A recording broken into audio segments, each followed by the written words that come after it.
حضرت علی رضی اللہ تعالیٰ عنہ نے فرمایا، کسی کو تکلیف میں دیکھ کر تمہیں تکلیف ہونے لگے تو سمجھ جاؤ آپ اللہ کے بنائے ہوئے بہترین انسان ہو۔ خالص رشتے ہمیشہ یاد رہتے ہیں، لفظوں میں بھی، دلوں میں بھی اور دعاؤں میں بھی۔ حضرت علی نے فرمایا، اگر زندگی کو خوبصورت بنانا چاہتے ہو تو سہنا سیکھو، خاموش رہنا سیکھو، نظر انداز کرنا سیکھو اور اکیلے جینا سیکھو۔ حضرت علی نے فرمایا کہ جب تمہیں پتہ چلے کہ تمہارا کوئی نہیں ہے تو آسمان کی طرف دیکھنا، وہاں وہ ہے جو ہمیشہ سے تمہارا ہے اور ہمیشہ رہے گا۔ ہمیشہ سمجھوتا کرنا سیکھو، کیونکہ تھوڑا سا جھک جانا کسی رشتے کو ہمیشہ کے لیے ختم کرنے سے بہتر ہے۔ حضرت علی رضی اللہ تعالیٰ عنہ نے فرمایا، رشتوں کی خوبصورتی ایک دوسرے کی بات برداشت کرنے میں ہے۔ اگر بے عیب انسان تلاش کرو گے تو اکیلے رہ جاؤ گے۔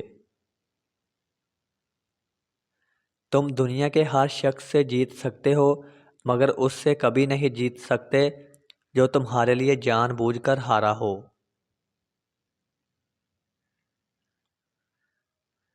اگر کسی کو غرور ہو کہ وہ تم سے جتنی بار ناراض ہو تو تم اسے منا لو گے تو تم اس کا غرور کبھی ٹوٹنے مت دینا۔ اچھے وقت کی 5 نشانیاں۔ نمبر 1، فجر کے وقت آنکھ کا کھلنا۔ نمبر 2، جس کو دین کی سمجھ آنی شروع ہو جائے۔ نمبر 3، جو آزمائش کے وقت صبر سے کام لے۔ نمبر 4، چہرے پر رونق آنے لگ جائے۔ اور نمبر 5، جس کسی کے خرچے میں کمی آنے لگ جائے اور رزق میں برکت پیدا ہو جائے تو یہ اچھے وقت آنے کی نشانیاں ہے۔ حضرت علی سے کسی نے پوچھا کہ دل توڑنے والوں کی کیا سزا ہے؟ حضرت علی نے فرمایا، جو سزا روز محشر اللہ قتل کرنے والوں کو دے گا وہی سزا دل توڑنے والوں کے لیے ہوگی۔ عورت نسوانی حسن میں اضافہ کرنا چاہتی ہے تو لیمو پانی کا استعمال کرے اور روزانہ اسبگول کا چھلکا دودھ میں ڈال کر پیے۔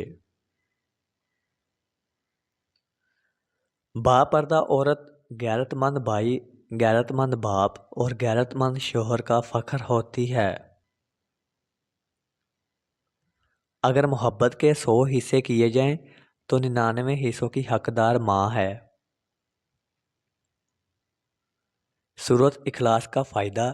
3 مرتبہ سورۃ اخلاص کو پڑھنے سے ایک قرآن پاک پڑھنے کا ثواب ملتا ہے۔